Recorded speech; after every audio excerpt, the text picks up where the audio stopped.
Hello, good morning all of you. Today I am going on SST of lesson 5 civics part. SST का क्या है? Part of civics and the chapter is 15. The name of chapter is the birth of United Nations. United Nations का जन्म कैसे हुआ है ना, इसके बारे में आज बताऊंगी. And the main aim of the chapter are introduction, the birth of United Nations, main principles, the aim and objectives of the nation. तो आज मैं इस चैप्टर के अंतर्गत आप लोगों को ये बतलाऊंगी कि आखिर क्यों जरूरत पड़ी यूनाइटेड नेशन की, है ना, इसकी ज़रूरत क्यों पड़ी, क्या है ये यूनाइटेड नेशन, इसका क्या वर्क है और इसका क्या एम है. तो इस एम मतलब क्या उद्देश्य है इसका, ये सब चीज़, इसका प्रिंसिपल क्या है, क्या कौन सा सिद्धांत ये फॉलो करता है, तो इससे रिलेटेड हर चीज़ जो है मैं आज आप लोगों को पढ़ाने जा रही हूँ. Okay, you kindly subscribe the channel and like this video. The birth of United Nation.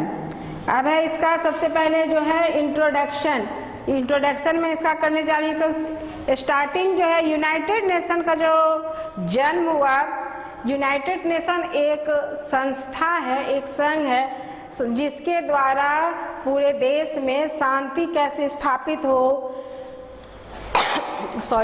कोई भी अविकसित देश है तो उसका डेवलपमेंट कैसे हो, कहीं एजुकेशन की कमी है तो कैसे वहाँ के लोगों को एजुकेटेड किया जाए, पॉवर्टी को कैसे दूर की जाए, लोग जो आपस में एक दूसरे से लड़ाई करते हैं तो उसको एक कंट्री दूसरे कंट्री के बीच जो भी दुश्मनी है उसको कैसे समाप्त की जाए. तो इससे इस तरह का बहुत सारा जो हम लोगों का समस्या होता है, प्रत्येक कंट्रीज़ का समस्या होता है, छोटी कंट्रीज़ बड़ी कंट्रीज़ की जो प्रॉब्लम्स है उस प्रॉब्लम्स को ध्यान में रखकर ये यूनाइटेड नेशन की स्थापना की गई.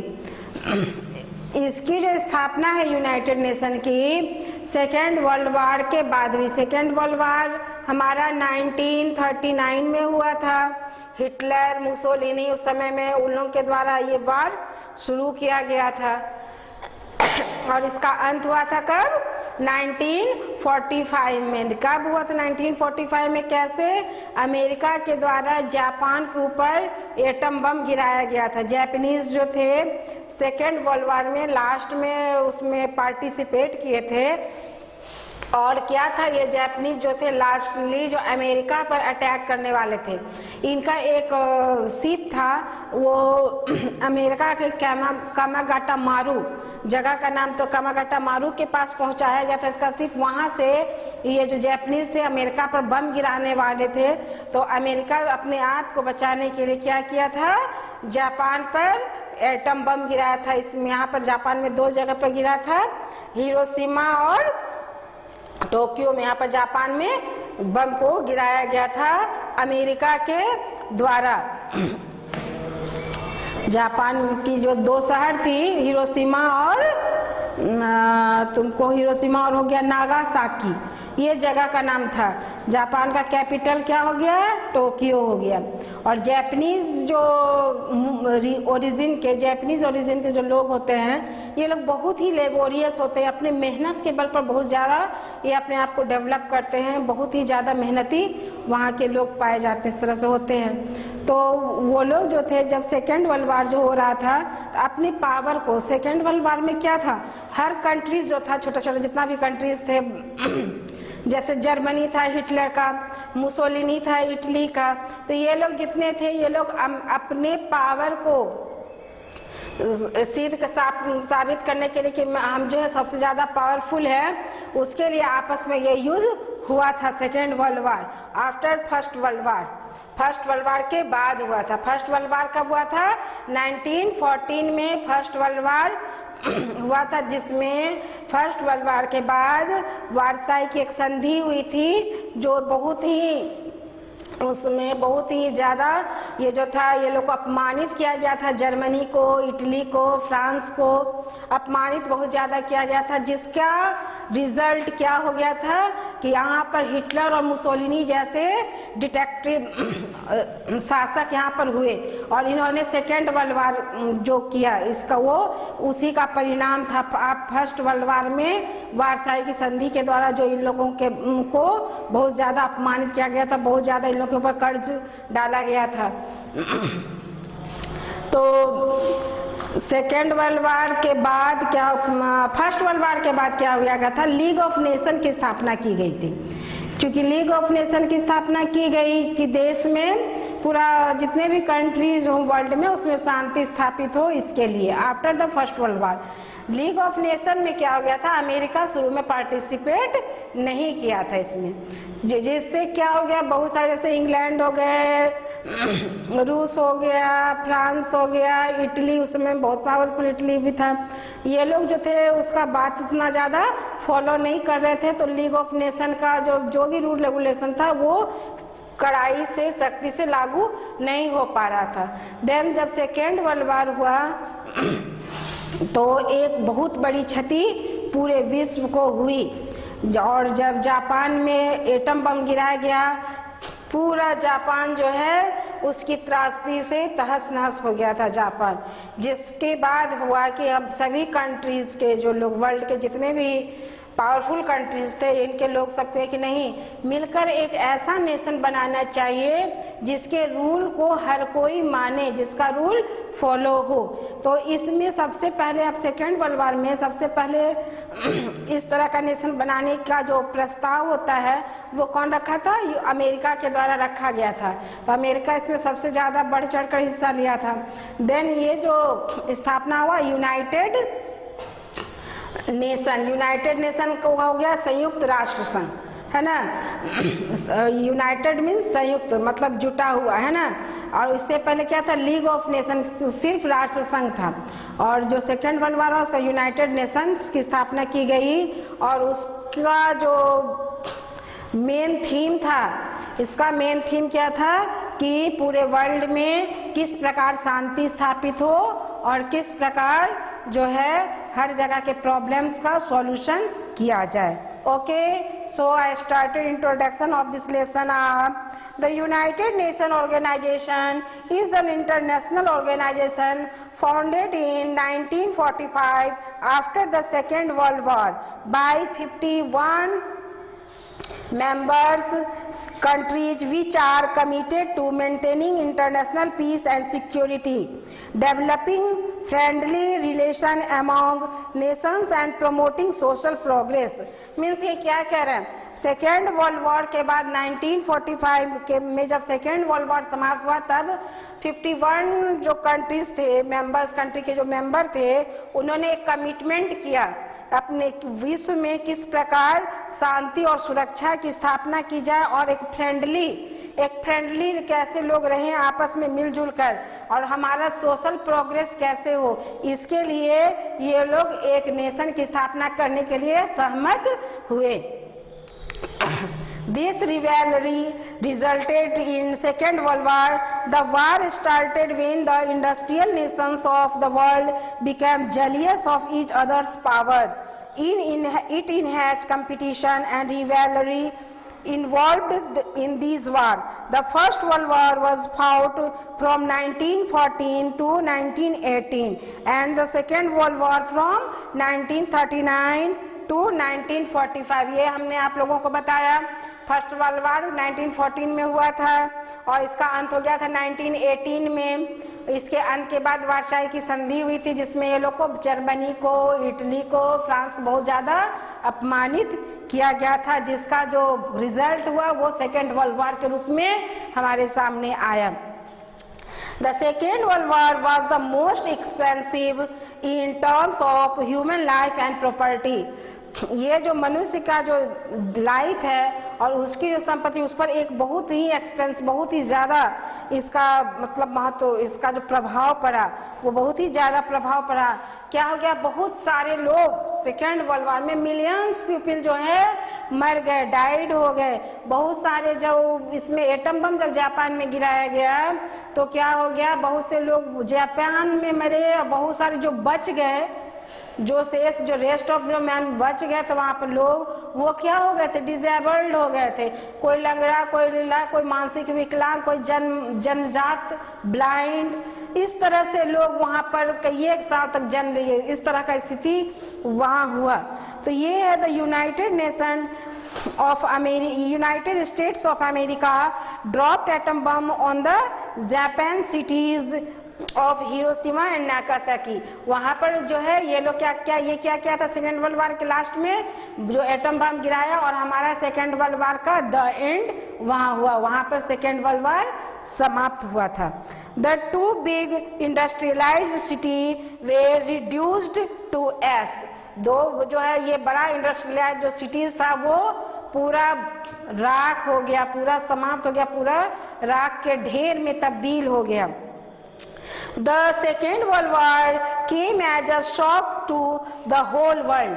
अब जो है सेकेंड वर्ल्ड वार क्या हुआ, पूरे विश्व में अदर जितने भी कंट्री थे वो बहुत ज़्यादा शॉक्ड हो गए।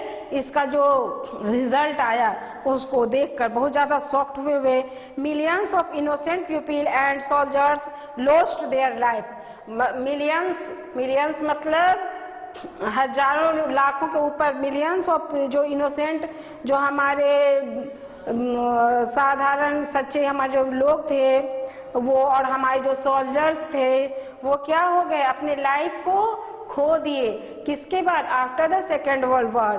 Philosophers and thinkers throughout the world thought that the huge wealth spent on war should be used for bringing prosperities and happiness for the entire human race. अब जो हमारे फिलोसोफर और थिंकर्स हैं इन्होंने ये सोचा कि भाई बहुत बड़ा हमको जो है लॉस हुआ, इस सेकेंड वर्ल्ड वॉर के बाद एक बहुत बड़ी क्षति हमारे विश्व को हुई है। तो अब ऐसा हो कि इस तरह का वार फिर आगे न हो, इस तरह से कुछ कदम इस ओर एक कदम बढ़ाया जाए, जिसका नतीजा, जिसके रिजल्ट के रूप में क्या हो गया, यूनाइटेड नेशंस की स्थापना हुई। अब है किसका बर्थ होगा, यूनाइटेड नेशन का।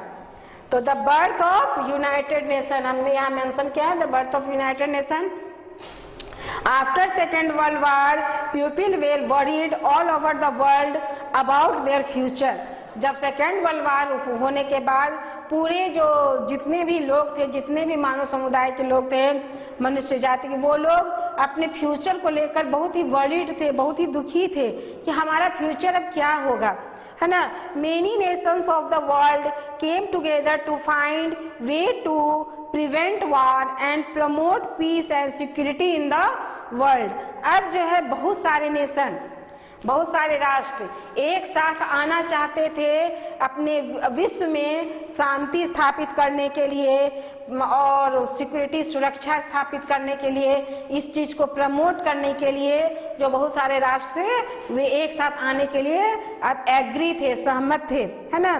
This feeling give birth of United nation. ये जो हमारे विश्व के लोगों में जो ये फीलिंग थी कि नहीं जो है इस तरह का वार ना हो, जनता की बहुत ही ज़्यादा लोगों की जो क्षति हुई और हमारा फ्यूचर जो अनसर्टेन हो गया, ऐसी स्थिति अब ना हो, तो इसका रिजल्ट के रूप में क्या हुआ, अब फीलिंग जो लोगों में ये फीलिंग जो उत्पन्न हुई, ये फीलिंग हमको दिया ए यूनाइटेड नेशन। यही फीलिंग्स हमको एक पावरफुल यूनाइटेड नेशन हम के रूप में मिला, है ना, जिसकी बातों को मानने के लिए, जिसके एडवाइस को मानने के लिए हर कोई एग्री है। और किसी भी वर्ल्ड के किसी भी कंट्रीज में अगर किसी कोई ऐसी समस्या आती है जो इंटरनेशनल होती है ना, तो उसको यूनाइटेड नेशन में ले जाया जाता है और इनके जो दिए हुए जो भी सजेशन होते हैं, जो भी जजमेंट इनके होते हैं, उनको हर कोई मानने के लिए तैयार होता है।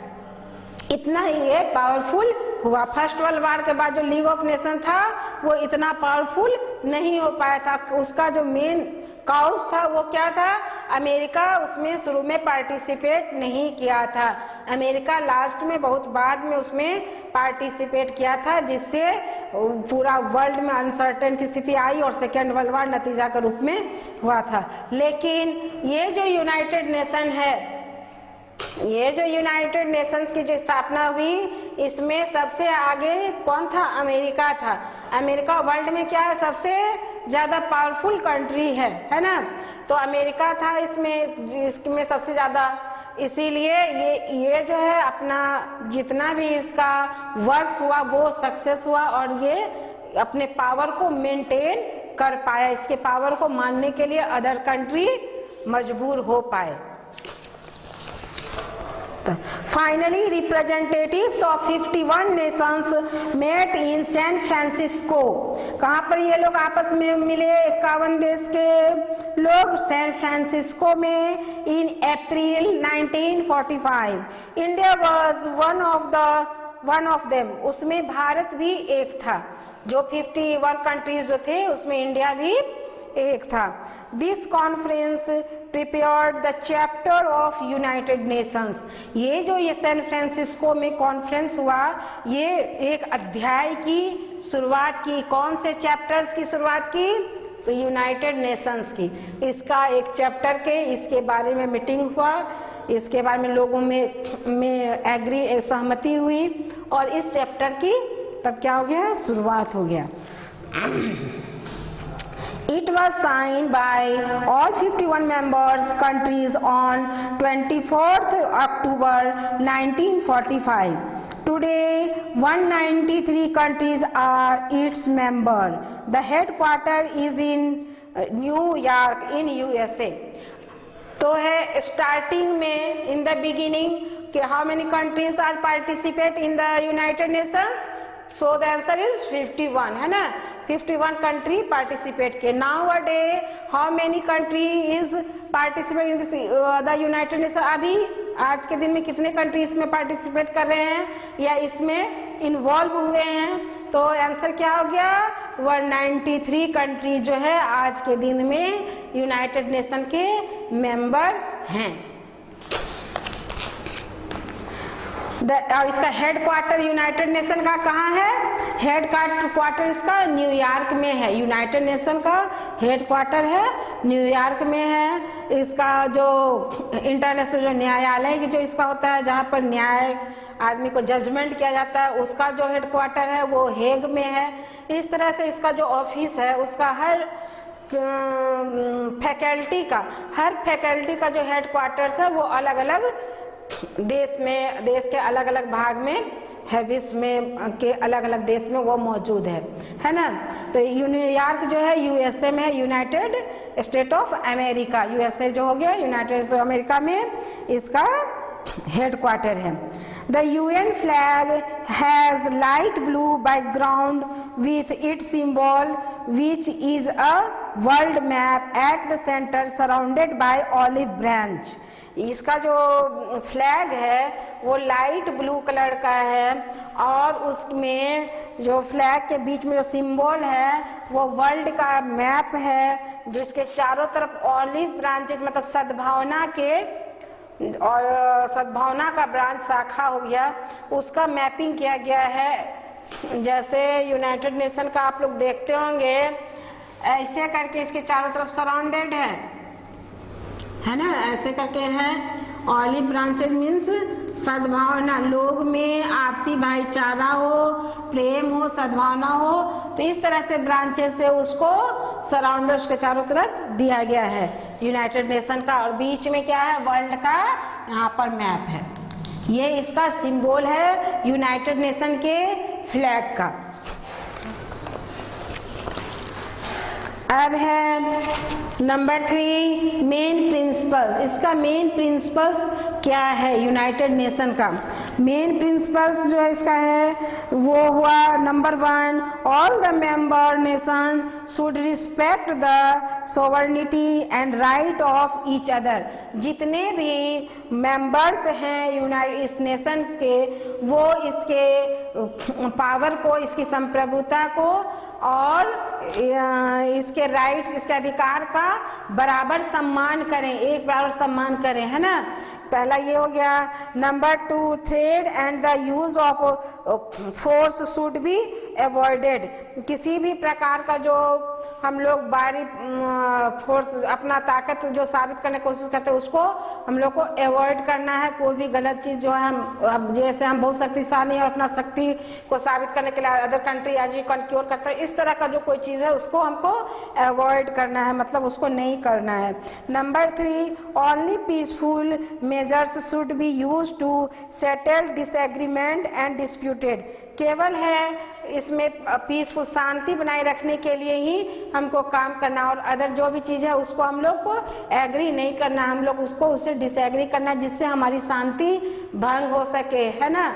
उसको डिसएग्री करना है और उसको हमको उसका पालन नहीं करना है। ऐसा कोई भी कार्य नहीं करना है जिससे हमारे विश्व में शांति भंग हो। है number 4, the member nation must support and cooperative with the UN in all it's activities. इसके द्वारा जितने भी कार्य किए जाएंगे यूनाइटेड नेशंस के द्वारा, उसको इनके जो मेंबर हैं उससे सहमत हो, उसको फॉलो करें, किसी भी तरह का अनसुना न करें। ये इसका प्रिंसिपल में साबित है कि हर किसी को उसको फॉलो करना ही है। उसके द्वारा जो भी रूल और रेगुलेशन लागू किया जाता है, रन किया जाता है, उनके द्वारा जो भी रूल और रेगुलेशन, है ना। अब है the aim and objectives of the UN. UN का क्या एम था, क्या एम है, और इसके मुख्य क्या क्या कार्य हैं, क्या ऑब्जेक्टिव्स हैं इनके। तो ये है पहला number 1, to work for peace and security in the world. क्या है, विश्व में शांति और सुरक्षा की स्थापना। नंबर 2, उस दिशा में काम करना है इनका मेन काम। Number 2, to develop friendly relation और कोऑपरेशन अमॉन्ग द नेशन। राष्ट्र में जितने भी राष्ट्र हैं उनके बीच में मित्रतापूर्ण और सहयोगपूर्ण वातावरण हो। इस चीज़ पर ध्यान देना है, इस चीज़ को देखना है। अगर कहीं डिस्टर्बेंस हो रहा है तो वहाँ पर ये अपना पार्टिसिपेट करके उस चीज़ में अपना क्या अपना अटेम्प्ट करके उस चीज़ को शांति स्थापित करने के लिए वहाँ पर रूल रेगुलेशन लागू कर सकते हैं। Number 3, to promote human rights and freedom for all.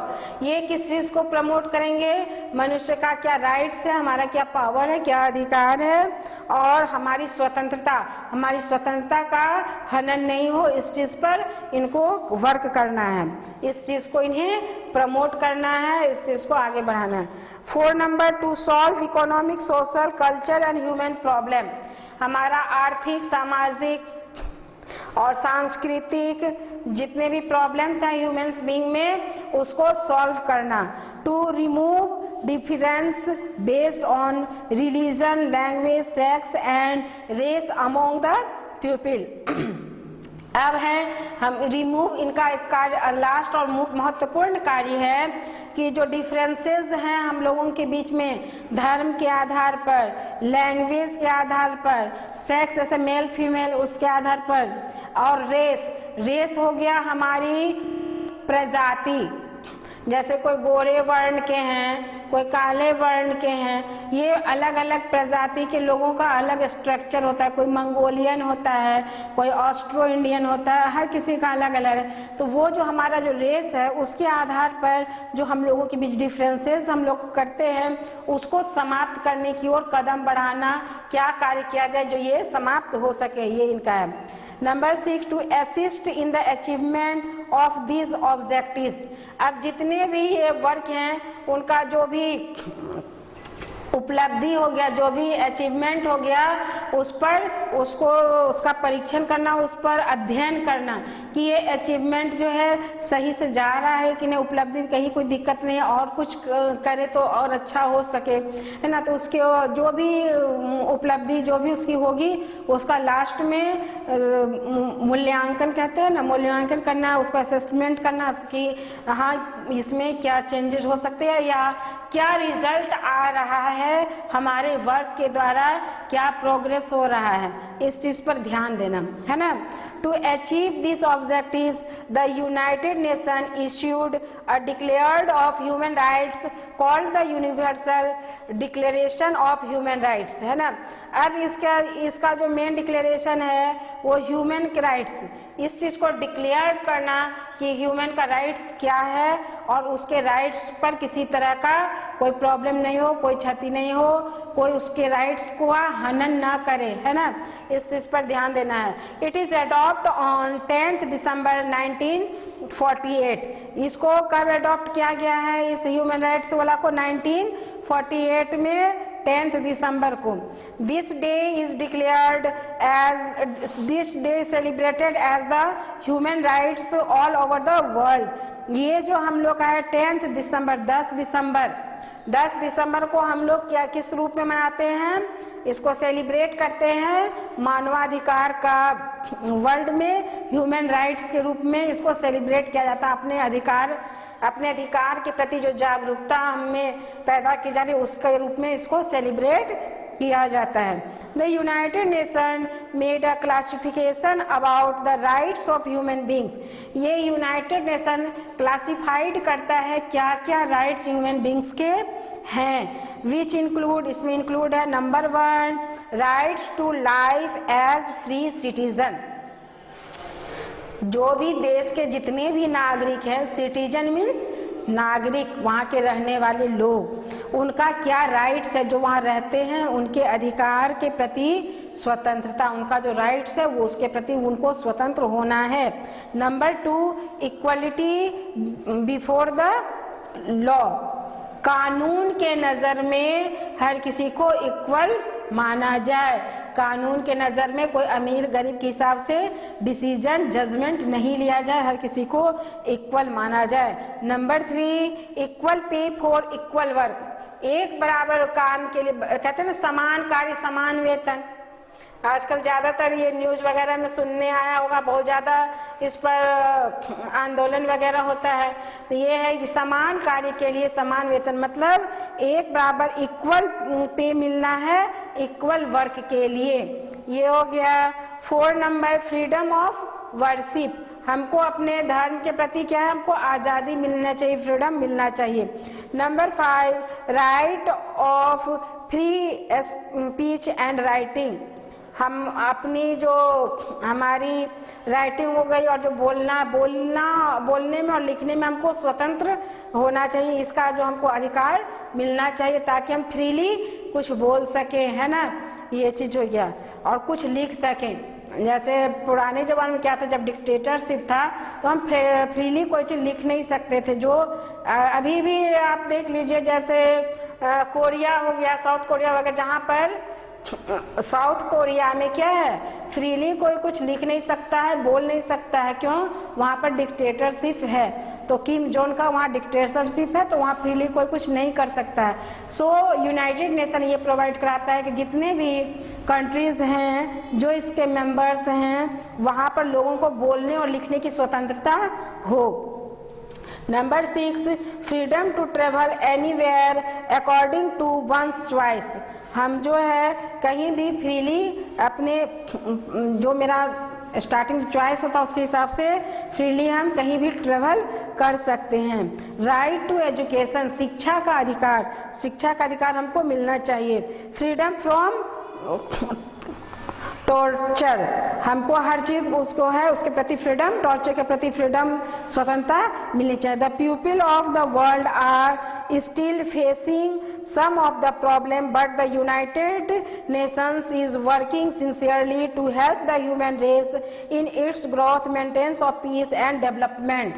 अब है वर्ल्ड के लोग जो प्रॉब्लम फेस करेंगे, है ना, उसके प्रति हमारा जो यूनाइटेड नेशन है वो उस प्रॉब्लम को समझे और उसका सॉल्यूशन ढूंढे, देन उसके प्रति सिंसियर हो, लोगों को किस तरह से लोगों को शांति स्थापित हो सके, लोगों के बीच में कंट्रीज, एक कंट्री या दो कंट्रीज के बीच में दुश्मनी न हो, फ्रेंडली व्यवहार हो, कैसे एक कमजोर जो राष्ट्र होगा उसको एक सशक्त राष्ट्र से कैसे बचाए, उसकी सुरक्षा कैसे हो, इस चीज पर ध्यान देना, ये जो कार्य है इस ओर कार्य करने का जो कदम ये यूनाइटेड नेशन का ये वर्क, मेन वर्क में आता है। So the chapter is completed. I think you will understood what I teach you.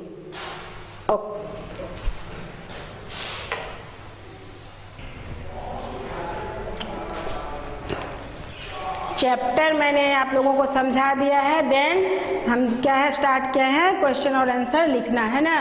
Question number 1 क्या है, what was the main cause of the world wars, क्या मेन कारण था वर्ल्ड वार का, है ना।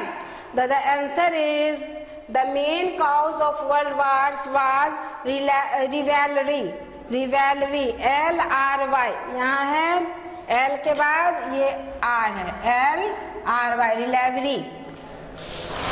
The war started when the industrial nations of the world become jealous of each other's world।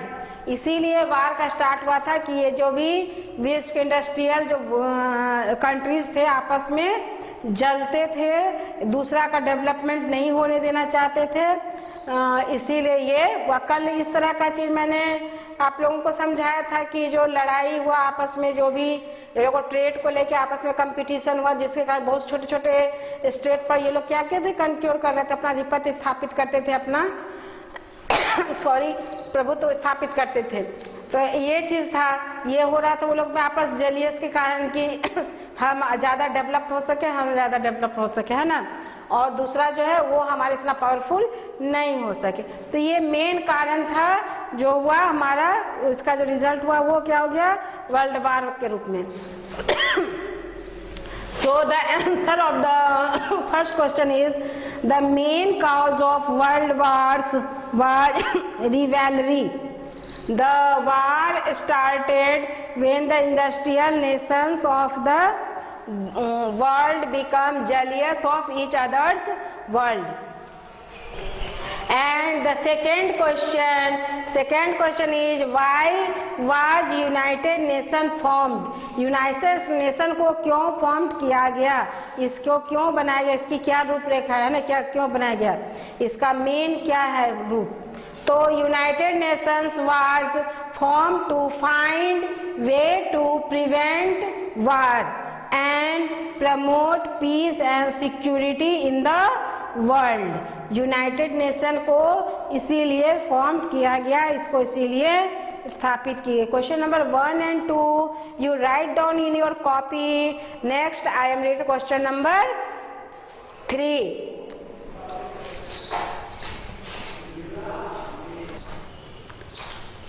Okay, I think you have write down in your copy question number 1 and 2. Then question number 3 is where did USA drop atom bomb in the Second World War? The answer is USA dropped atom bombs on the Japanese cities of Hiroshima and Nagasaki. This is the answer of the question 3. And answer is completed of question 3. You kindly write down in your copy. And next I am write down in question number 4 and 5. Okay.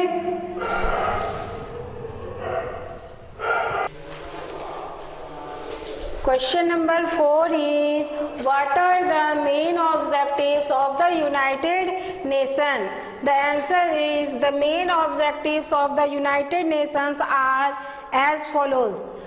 Number 1, to work for peace and security in the world. Number 2, to develop friendly relation and cooperation among the nations. Number 3, to promote human rights and freedom for all. Number 4, to solve economic, social, cultural and human problems. Number 5, to remove differences based on religion, language, sex and race among the pupil. And the last number of the 6 points of these questions are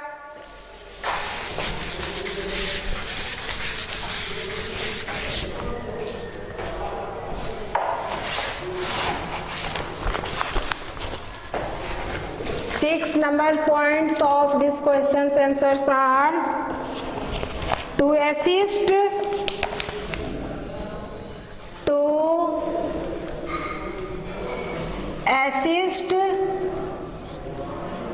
in the achievement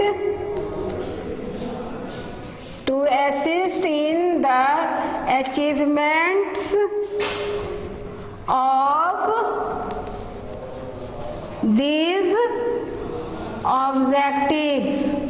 of these objectives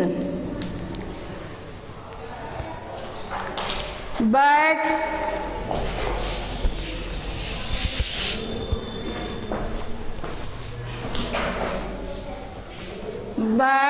the chief aim मतलब main M क्या है इतना के अलावा, but the chief aim of UN is to safeguard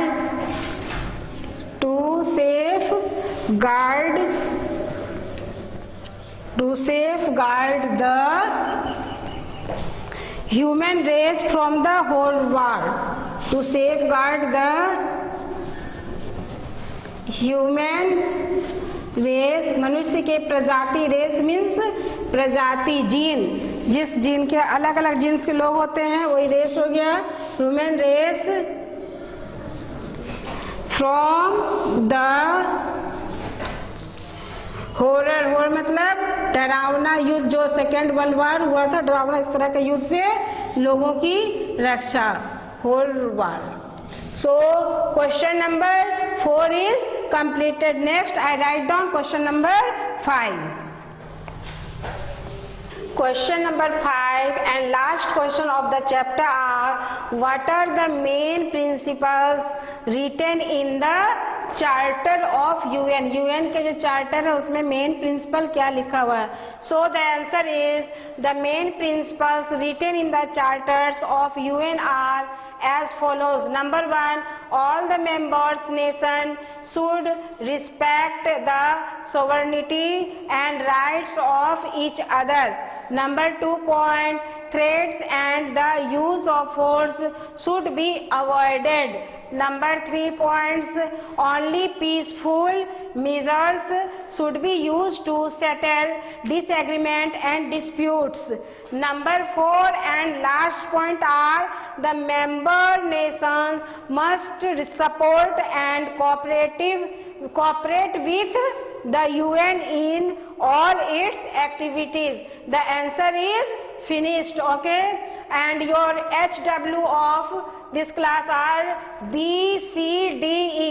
Question number B, C, D, E is your HW in this lesson. Okay, bye.